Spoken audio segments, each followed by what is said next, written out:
papel, no? Sa mga styrofoam. Yeah. Alright. Ako ko ano lang kuan. Plastic. Ning plato ba?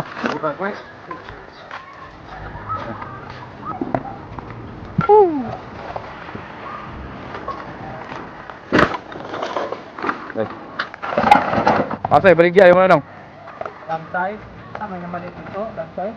Si Manong Bador, binigay ko sa kanya yung mga naipon kong plastic sa bahay at mga lata. Pray lang yan. Bahay nagana. Okay na ko kada Lunes. Ya, pulpa.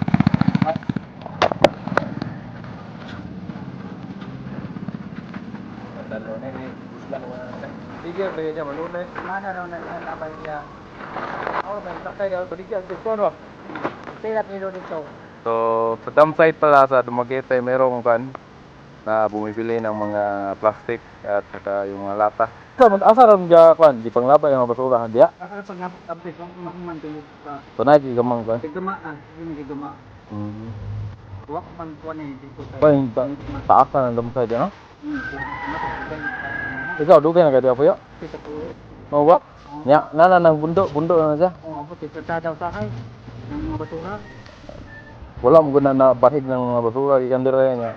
Labay dito sa pagkuan sa kuan. Sako na wala Sige. Mo na mo baho. Baho. Dito dire. Nyuwa mo itagol baho na. Mao na siya kay woman si Bahin. So yan. Si Manong Bador. Manong, salamat. Salamat. Balik na kita na tapuhon. Oh. Alright guys. Napigay ko na sa kanya yung basura namin ng mga plastic lata.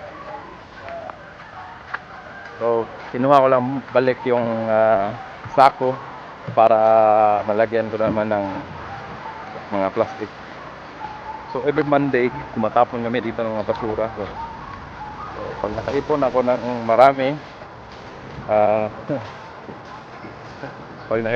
marami, hanapin ko naman siya para ibigay yung mga plastic at lata basura ko.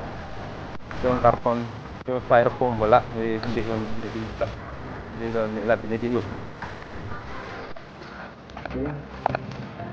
That's all for the flag day. I'm using my film camera. Medyo malabo yung kuha. Wait! Right.